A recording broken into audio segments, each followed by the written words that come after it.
Now, despite this mounting political pressure, Newsom claims that his motivation for recently easing COVID-19 restrictions is not political. It's just based on science. But you have to admit the timing is pretty darn suspicious. Joining me now from Dallas, Texas, co-founder and chief strategist of GDP Advisors and financial expert Seth Denson. Seth, when those who talk about follow the science and science, I'm always a little bit skeptical because it kind of seems like it's never really about the science. Well, it certainly wasn't from the beginning, and I guess my question is, what's changed? I mean, don't get me wrong. I applaud the fact that California is opening. Many of us have been calling for months because the science didn't track with shutting down. But the science that they were quoting hasn't changed. As a matter of fact, in California today, deaths from the ICU are double the rate than they were in October. And so what's changed that now we need to open, except for the fact of maybe Governor Newsom's getting recalled, Joe Biden's in the White House, so now all of a sudden we care about the economy again. And oh yeah, Gavin Newsom has cost California about 11 million jobs, and their unemployment rate double that of the rest of the nation on average. Yeah, the science didn't change, the political science changed, if you will. There you go. It's kind of convenient because it's not only Governor Newsom who is wanting to ease those restrictions and reopen some of the restaurants. Other blue states are following suit. And again, the timing, and we're told not to think that this could possibly even have like a little tiny piece of politics in there. There were many of us joking about the fact that all of a sudden blue state governors and city mayors would change their tune once the election was passed and a new president was inaugurated. And I think we were saying that a little bit tongue in cheek, hoping we were wrong. Doesn't look like we were, to your point, Stephanie. I mean, you've got Chicago, Detroit, D.C., Baltimore, all of these cities that have been in strict lockdown.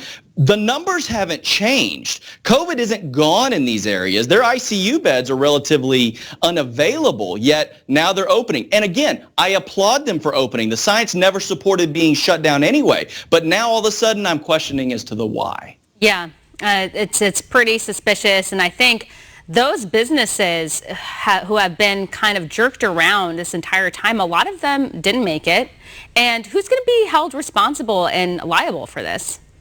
Unfortunately, nobody. I mean, that's the reality of this. Nobody's going to be held responsible. I mean, certainly the state of California looks like they're trying to do something to maybe do a recall on Governor Newsom. But at the end of the day, I mean, that's a long shot. And at the end of the day, again, with the media owning the narrative, it doesn't look like anybody's going to be held accountable for anything. Yeah.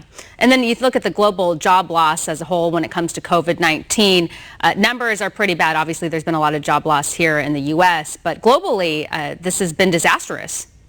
8.8% of all hours across the globe are gone. We're talking about $3.7 trillion of personal wealth that has been evaporated as a result of this. And again, even if we look to the WHO, who says lockdowns aren't working, eventually, hopefully leaders are going to realize this and try to reopen the economy. Again, we have to find a balance between managing coronavirus. It's still very much a threat, but shutting down the economy is going to have long-lasting effects. We're seeing it already in personal wealth, in personal stability, in livelihood, and that's just a shame across the globe. Yeah, I heard Biden talking about like herd immunity by summer. I remember people weren't even allowed to discuss herd immunity, and those who were talking about it were written off as people who wanted to see people's grandmas die. Do you remember that?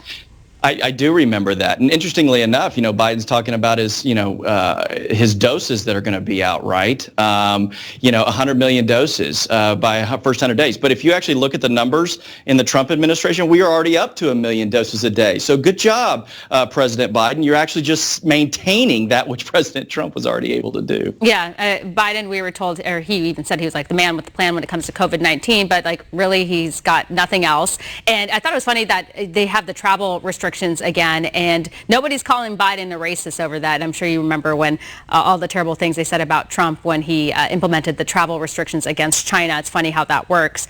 Really quickly, millions of vaccine doses are missing in action. I've heard that there's been a lot of trouble for some folks who've been trying to get the vaccine. It seems a little bit chaotic.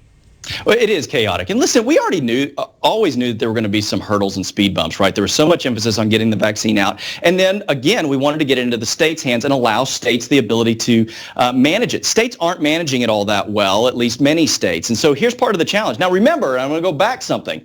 Alex Azar and HHS wanted to create a database, but Democrats largely said, no, you can't have that because it might end up in ICE's hands, right? Well, that database might have been handy now to know where these vaccines are, but unfortunately, we just don't. All good points, Seth. We're going to leave it here. Thank you.